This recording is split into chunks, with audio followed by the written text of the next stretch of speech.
Bonjour chers frères et sœurs, je vous salue, vous qui aimez le Seigneur Jésus-Christ. Il y a quelquefois certains passages des évangiles ou de la Bible en général qui désarçonnent les chrétiens, c'est-à-dire que certains ne comprennent pas. Ils trouvent certains faits assez difficiles à comprendre, comme s'ils se disent que ce n'est pas logique. On sait qu'en Jean 14, l'évangile de Jésus selon Saint Jean, chapitre 14, Jésus dit qu'il va vers le Père et que le Père est plus grand que lui. Or, théologiquement, il est dit que le Père, le Fils et le Saint-Esprit forment un seul Dieu. Et Jésus lui-même a dit, le Père et moi, nous sommes un. Je suis dans le Père et le Père est en moi. S'il a dit tout ça, certains vont dire, mais pourquoi maintenant il vient dire que le Père est plus grand que lui? Et ils ne comprennent pas.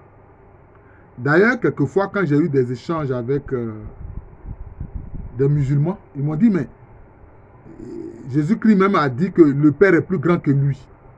Alors pourquoi vous pouvez dire qu'il est Dieu et qu'il est égal au Père? Moi, je vais expliquer ça très simplement. J'ai fait une vidéo que j'ai intitulée « Qu'est-ce que la Sainte Trinité ?» Qu'est-ce que la Sainte Trinité? Regardez cette vidéo-là, c'est important.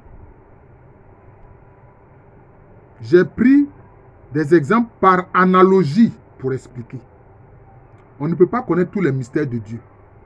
Mais avec certaines analogies, on peut comprendre. Jésus est la parole de Dieu. Lui-même, il a dit. Jésus est la parole de Dieu.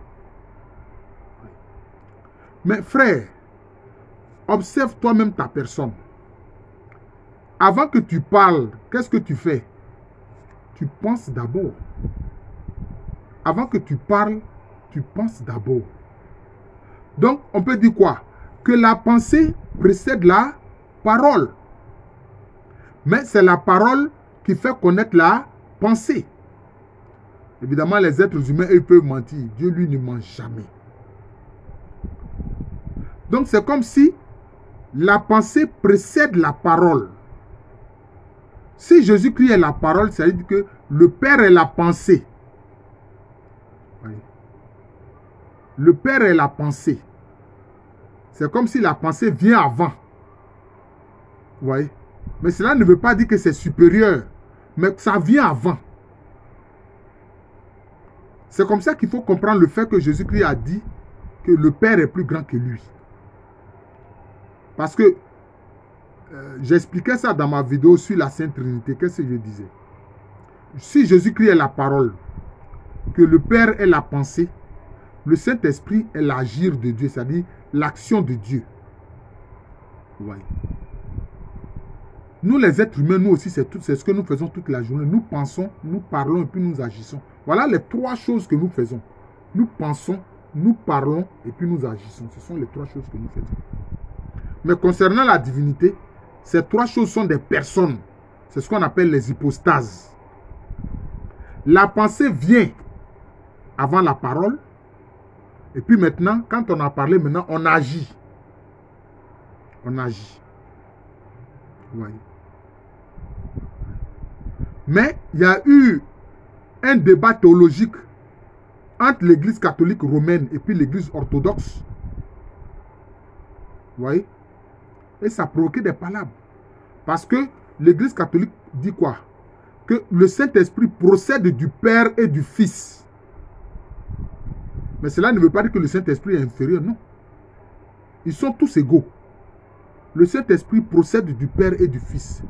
Je vous ai dit tout à l'heure, si le Saint-Esprit est l'action de Dieu, on a parlé et puis on agit. On a pensé avant, on a parlé et puis on agit. Vous voyez? Vous voyez? C'est comme si on a pensé avant de parler. On a parlé avant d'agir. Ouais. Mais les trois personnes, c'est ce qu'on appelle les hypostases, sont des personnes, sont égales. Les trois personnes divines sont égales, mais elles forment une seule divinité. Est-ce que vous comprenez? Et cette palabre-là, entre l'église catholique romaine d'Occident et puis les églises orthodoxes d'Orient, si on peut dire ça ainsi, notamment l'église orthodoxe grecque, l'église orthodoxe russe, etc. Ils ont dit non, que le Saint-Esprit procède directement du Père. Il ne procède pas du Père et du Fils, mais il procède directement du Père. Mais moi, je coupe la poire en deux.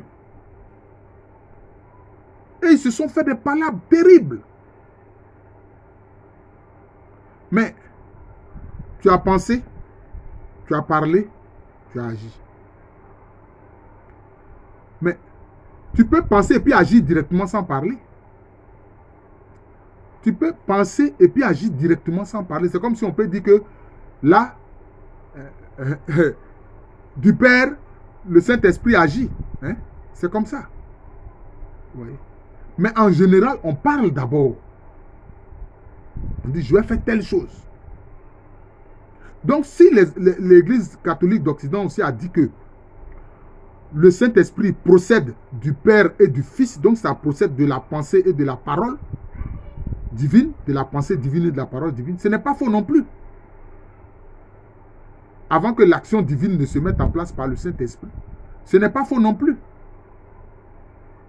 Mais ils se sont fait des palabres terribles. Vous comprenez?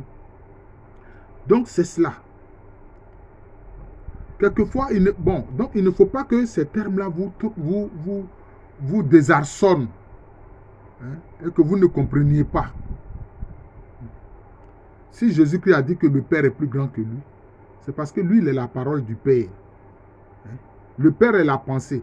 La pensée vient toujours avant la parole. Mais cela ne veut pas dire que la pensée est supérieure à la parole. Est-ce que toi, ta pensée est supérieure à ta parole? Non. C'est ta pensée qui révèle, c'est ta parole qui révèle ta pensée. Parce que la pensée, on ne la voit pas. Le Père Céleste, il est caché. C'est le Fils Jésus-Christ, la parole, qui le révèle. Voilà. C'est pour ça que c'est la parole qu'il envoie dans le monde quand il veut s'adresser aux hommes. C'est la parole. Vous comprenez? Donc, j'ai voulu expliquer cet aspect-là. Pourquoi Jésus a dit, hein, en Jean 14, que le Père est plus grand que lui. C'est-à-dire que le Père qui est la pensée divine vient avant. Et puis lui qui est la parole, qui révèle la pensée, le Père. Parce que la pensée précède toujours la parole. Vous voyez, c'est comme ça. Donc, les mystères de Dieu sont profonds. On ne peut pas les connaître totalement. Mais il m'a donné une grâce de pouvoir expliquer certains aspects. Expliquer certains aspects. On ne peut pas toujours comprendre les mystères de la divinité de Dieu. Donc voilà pourquoi est-ce que Jésus a dit que le Père est plus grand que lui. Et si lui, il est la parole du Père, c'est que, et que le Saint-Esprit est l'action de Dieu. Parce que quand vous priez et puis vous dites au nom de Jésus, c'est le Saint-Esprit qui réalise cela. Beaucoup de chrétiens ne savent pas ça. Ils ne savent pas que quand ils ont prié, puis ils disent au nom de Jésus, c'est au nom de Jésus que tu as prié. Mais c'est le Saint-Esprit qui réalise ce que tu demandes. C'est comme ça. C'est comme ça. C'est comme ça. Mais cela ne veut pas dire que Jésus-Christ ne peut pas réaliser. Parce qu'il a dit, tout ce que vous demanderez en mon nom, le Père vous le donnera. Mais parce que les trois personnes divines sont en communion. Sont en communion parfaite. Vous comprenez? Sont en communion parfaite. Il a dit même au besoin que lui-même, il fera ce que nous allons lui demander. Voilà. Voilà. Mais les trois sont un. Ils forment une seule divinité, un seul Dieu. C'est un seul Dieu, mais en trois personnes. Donc, quelquefois, il faut aborder ces questions théologiques. Les questions théologiques ne sont pas toujours faciles. Voilà. Les questions théologiques ne sont pas toujours faciles. Elles sont sensibles parce qu'elles touchent le dogme. Elles touchent le dogme. C'est cela. Donc, si Jésus a dit que le Père est plus grand que lui, cela ne veut pas dire qu'il est inférieur au Père, non. C'est-à-dire que le Père le précède. Voilà. Si vous êtes en train de marcher avec une personne, qu'elle est en train de marcher, qu'elle est devant vous, cela ne veut pas dire qu'elle est supérieure à vous, non. Elle vous précède seulement sur le chemin, c'est tout. Voilà, donc c'est comme ça. Jésus-Christ et le Père sont un. Ils sont égaux. Mais la pensée, comme je l'ai dit, le Père est la pensée, Jésus-Christ est la parole, le Saint-Esprit est l'action de Dieu. La pensée précède la parole. C'est tout. La pensée vient avant qu'on ne parle. C'est comme ça qu'il faut comprendre la chose. C'est pour ça que Jésus-Christ a dit que le Père est plus grand que lui. Sinon, il est égal au Père. Voilà. Ce sont des hypostases. C'est une seule divinité, hein, avec 3 personnes. Voilà. Les théologiens utilisent un mot assez lourd, hein, les hypostases, c'est-à-dire les personnes. Voilà. Je vous remercie. Je suis le frère Jean de l'amour de Jésus. C'est mon nom spirituel. Et à l'état civil, je suis le professeur Alou Kwame Rene. Merci encore et bonne journée et bonne soirée à tous.